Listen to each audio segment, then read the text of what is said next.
Hi friends, here comes Abhidarshi's All-in-One. Today I am going to show you Mandala Art Ganesha. Here by using the pencil I am drawing the outline of the Ganesha like this. Please watch the video till the end because in this video I am going to show you Mandala art of Ganesha. In addition to this, I am going to tell you some interesting facts about this mandala art.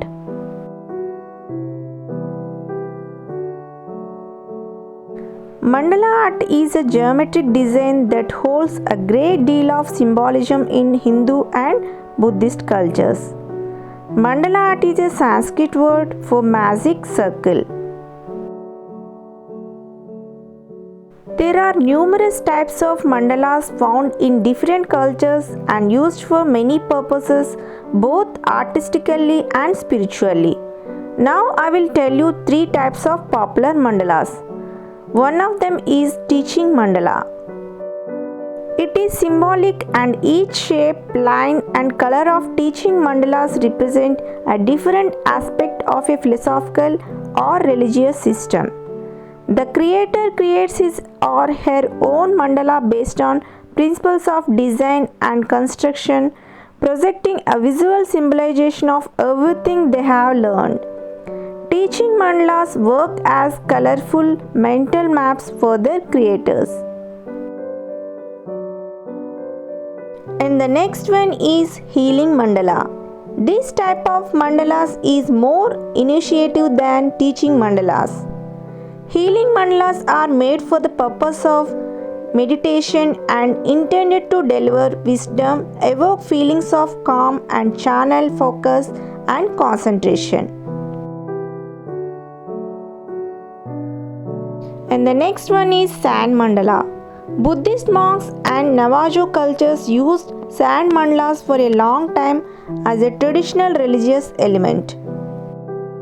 These intricate designs use various symbols made from various colored sand which represent the impermanence of human life. Some common symbols used in mandala are wheel with 8 spokes, bell, triangle, lotus flower and sun. Some interesting facts about mandalas are they are always centered around the creation process, not the final result.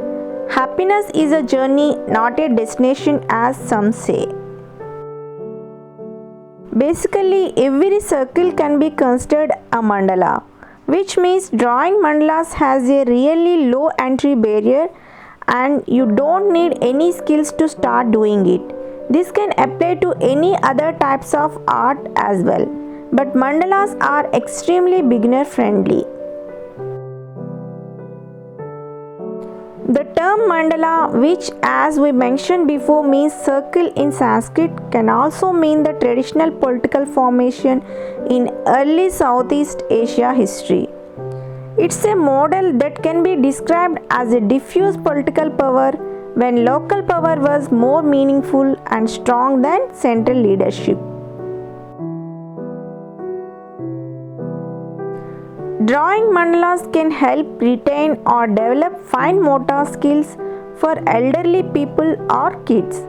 Along with other patterns for adult coloring books, they can contain a lot of small intricate details that need concentration and stable hands.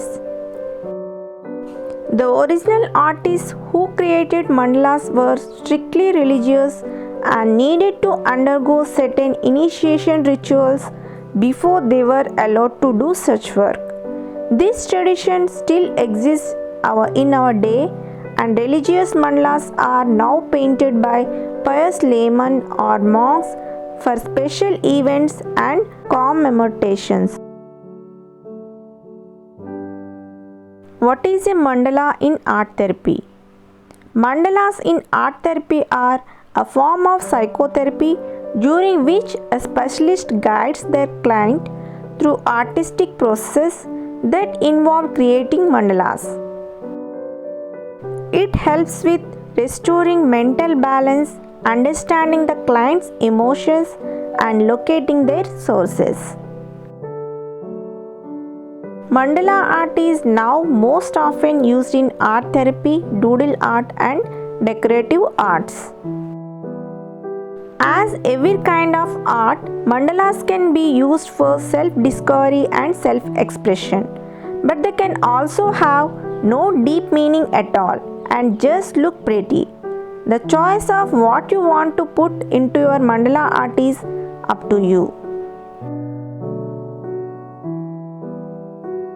I think through this video we learned a lot about mandala art. Yes, this is our final look of our mandala art Ganesha. Don't forget to share my videos to your friends and family members. Please like, share and subscribe. Thank you.